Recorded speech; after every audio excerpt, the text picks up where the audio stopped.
Yeah, I think we got him. Tito Ortiz, what's going on, my friend? You're on with Michael Bisping. Yes, sir. Michael, what's up, buddy? Hey, what's up, Tito? Can you hear me okay? Yep, I can hear you perfect. Can you hear me? Yeah, man, of course, of course. So listen, we were just talking before you came on. It's one of those conversations that everybody has once in a while about the Mount Rushmore of MMA. And I said, Hoyce Gracie, you, GSP, and I'm not sure who the other ones would be. But who would you have on there, Tito? Who would be your choices real fast? I'd have to say Randy Couture, Hoyce Gracie. I'd have to Nah, throw who my name cares? in the bunch. Yeah, why not? Yeah. All right, anyway, that was stupid. We were just talking about that before you came on. Obviously, you're in the news at the weekend, Tito. Big fight coming up with Chuck Liddell.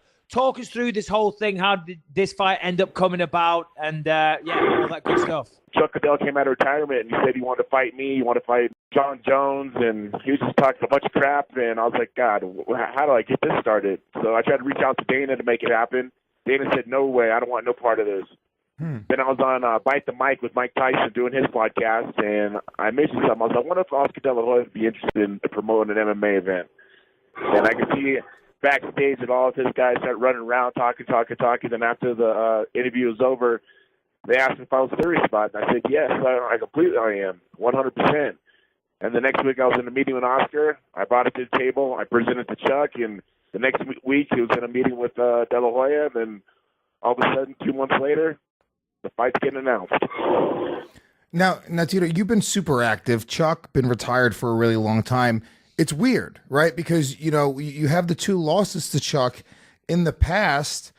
Do you feel like this is a chance of redemption, or does this feel like a completely different fighter altogether? I think this is a mixture of both. A fighter redemption, or an opportunity redemption, and a totally different fighter. If he thinks I'm the guy I was 10 years ago, he's in a world of hurt, and I'm going to wake him up after the fight's over. But I don't know. Like I say, I'm 2 times the man I was when last time we fought. You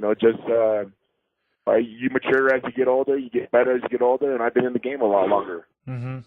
Well, one of the things that I see, Tito, and I'll ask you how you feel about it, is, of course, as you just said, you've been staying active. Your last fight was a great win over Chael Sonnen.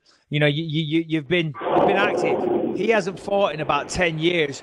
And when I was looking at some of the videos this week, he seems to have not aged as well as you have. You know what I mean? You still look in your prime. He looks like, he looks like he's going to lose this fight, if I'm honest. Well, I'm only 43. Randy Couture won the heavyweight title at 43. In boxing, Bernard Hopkins won a world title at 52. I guess it's how you take care of your body. And I've never stopped training since I've been a freshman in high school. I've always trained. I think the longest time I've taken off was last year, and that was after my neck surgery. And I've been able to bounce back, been able to push myself through training and getting back into the wrestling and sparring and doing the work that I do to win a fight like I did against Chael Sonnen. And you had mentioned you talked to Dana about doing the fight, and he wasn't interested in doing it. Now that you've partnered up with Golden Boy, does it end up being a bigger opportunity financially? Are you co-promoting this? Yes, we are co-promoters of this. Me and Chuck Liddell get to split 60% straight down the middle. And, I could have been kind of an asshole, and, I want to be fair. But at the same time, this is something that we're going to change the game of mixed martial arts. And I think it's fair for all MMA fighters to get a piece of the whole pie. How is Dana receiving this? How does he feel about this match going ahead? As you said, he didn't want to promote it with Chuck and you involved, but have you spoken to him about this? I think I spoke to him at the Hall of Fame, and he was like, didn't really like De La Hoya. He's like, whatever makes you guys money, I guess just go ahead and go with it. And, he did give us an opportunity to promote it at the Hall of Fame, which was huge of him to do that, and I was thankful of it. And thankful of UFC of doing it. I guess he has a lot of feelings towards Chuck. He doesn't want Chuck to fight, but it's too late now. Everything's signed, and the fight's going to happen on November 24th. So November 24th, and where is it? The Forum? Correct. Yes, November 24th at the Forum. And as you said, that is nice of Dana. That is, very, very good of him to let you promote it there. And of course, him and Chuck were good friends for a while. So you got to understand that. But this is a huge opportunity for you, as you said, Tito. I mean, you and Chuck are going to split some of, the pay-per-view, the gate, all the rest of it. So, I mean, it is kind of a game changer for mixed martial arts. As you said, you are 43 years old. How many more fights do you think you're going to keep going? How many more fights are you going to have? Well, right now I'm paying attention to Chuck Liddell. That's it. That's all I care about. That's all I'm training.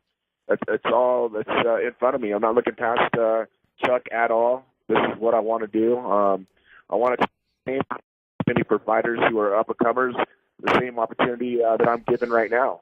When I first started, I was never given that opportunity. And now I have to give that opportunity to other fighters. I was able to change the game of make mixed martial art kind of what it was today by the shit talking I did, but I backed it up by winning world titles.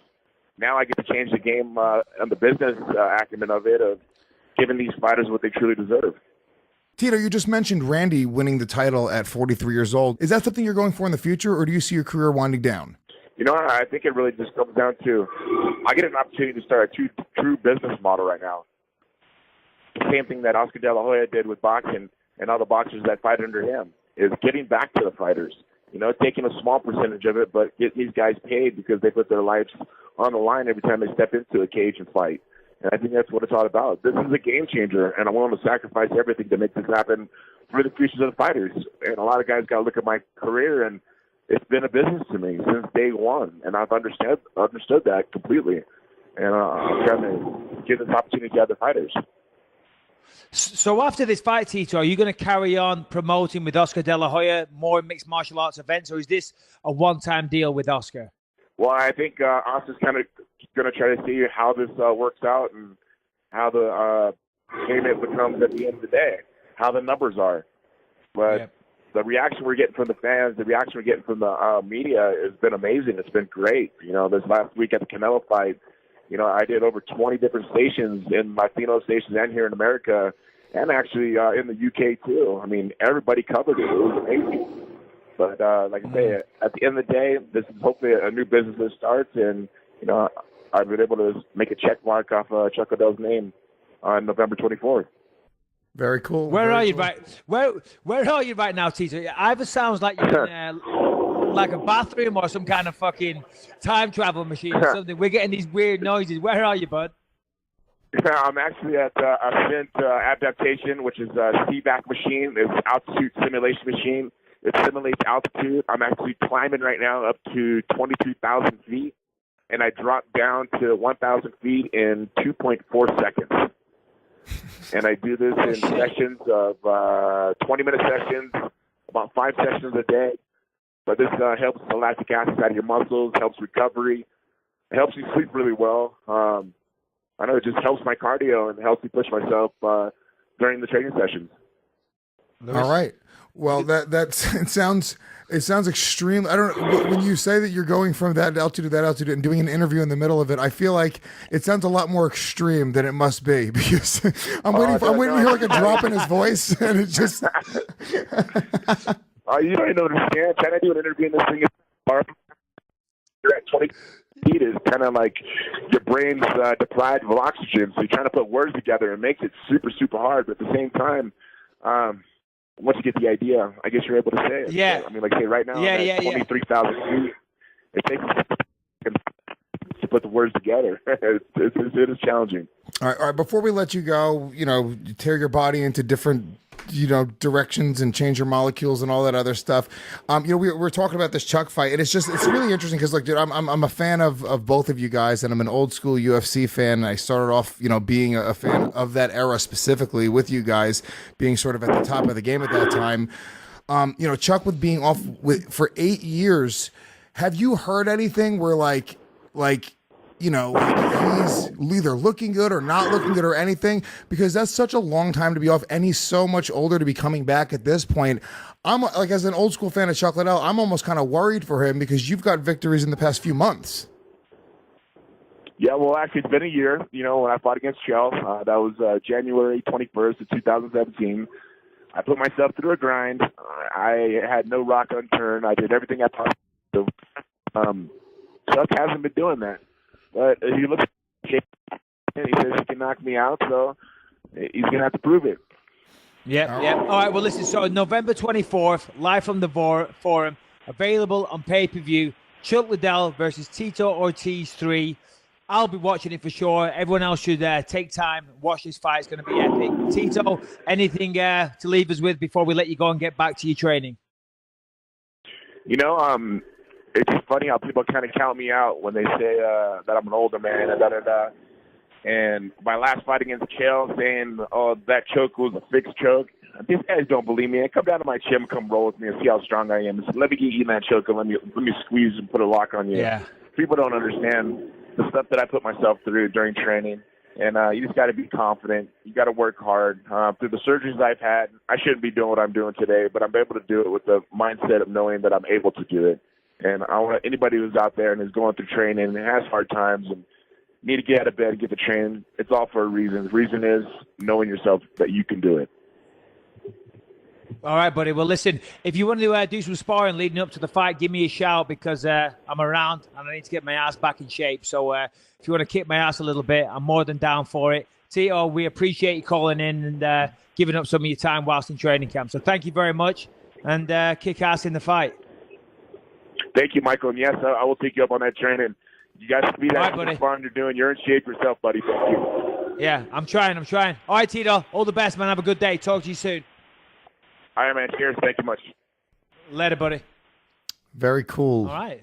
Tito Ortiz. He did sound...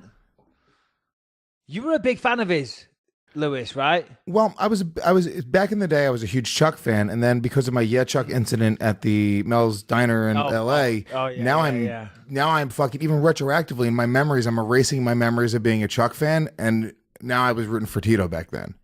Isn't it weird how your brain does that? You know, like something happens and then you rewrite history in your own mind, and you will you'll defend that viewpoint to the death, but that isn't really how it happened. Much like every time me and you have a difference of opinion, that isn't how it happened. But in your mind, you change everything, you twist reality. You should have seen me during your Jorge Rivera fight with my Puerto Rican flags and a sombrero.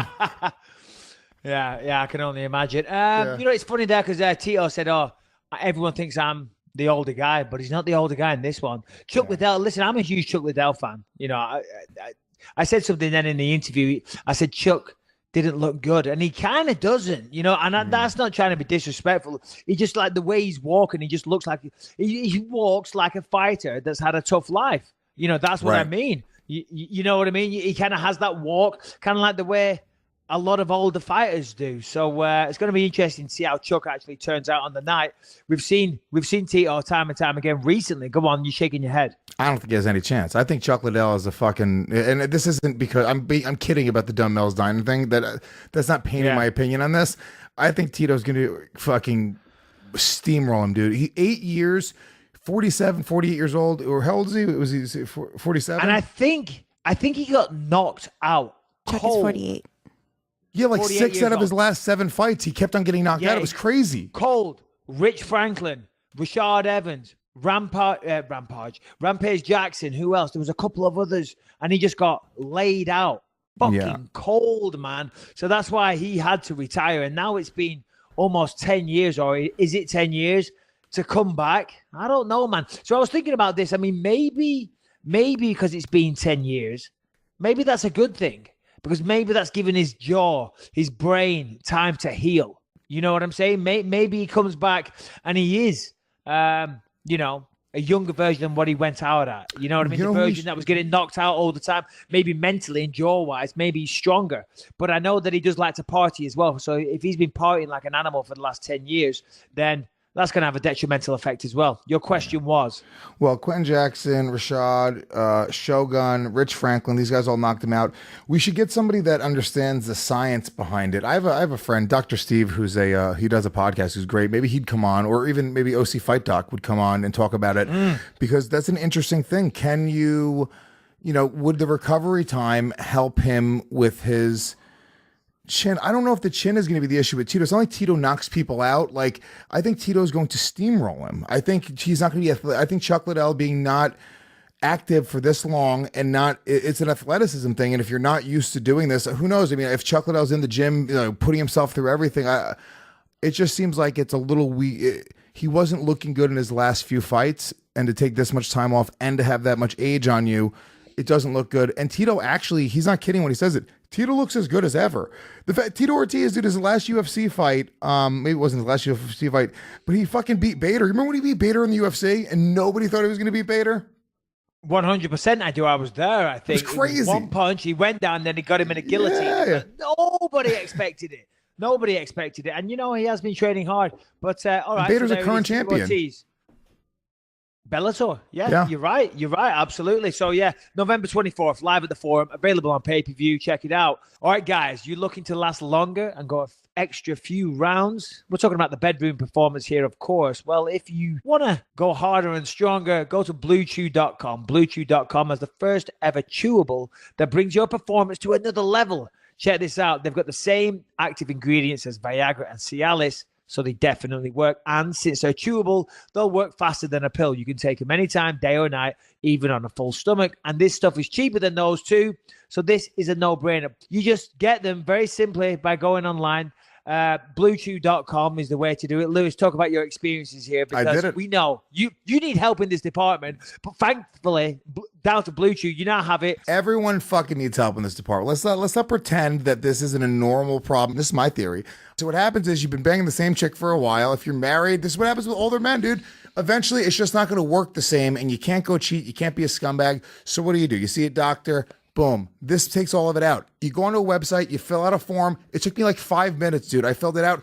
It comes directly to my house. They gave me a prescription. I use it, and I know that you're making fun of me about it. I'm not. You better not have used it in my spare bedroom. I'm just saying. No fucking Blue Chew at this house, buddy. Blue Chew is a performance enhancer for the bedroom. Last longer. Go extra rounds. Let me tell you this, Lewis. If sex was an Olympic sport, Blue Chew would be banned. That's why I say again, no Blue Chew in the spare room when you come here, buddy. Yeah, because to be honest with you, if you had an Olympic athlete in your house, you'd be like, hey, buddy, take the skis outside. It ain't training season, okay? I get it. I get what you're saying. But what it did, here's the thing. It made sex better for me as well. It wasn't just like, it just made it more exciting. The best way to put it, it was more exciting. It was fuller. You really not want to hear about my fuller. Fucking hell, Lewis. Jesus Christ. We get it. Everyone gets it. It works. BlueChew.com. It works. Listen, really does. They're a fantastic sponsor for this show, but if you ever describe the girth, the length, and the juiciness of your penis to me ever again, we're done. No more BYM. Even if they are amazing. But listen, in all seriousness, Blue Chew, the first ever chewable, same ingredient Viagra cells. We said all that. Works faster than pills, up to twice as fast. Take it on an empty stomach, all that stuff. Take it on a full stomach. Shipped directly to your door. Very discreet packaging, of course. Blue Chewables are prescribed online by a doctor and made here in the USA. All you got to do, promo code BELIEVE, pay just $5 shipping, BlueChew.com with the promo code BELIEVE. Guys, Come on. You too can be like Luis J. Gomez.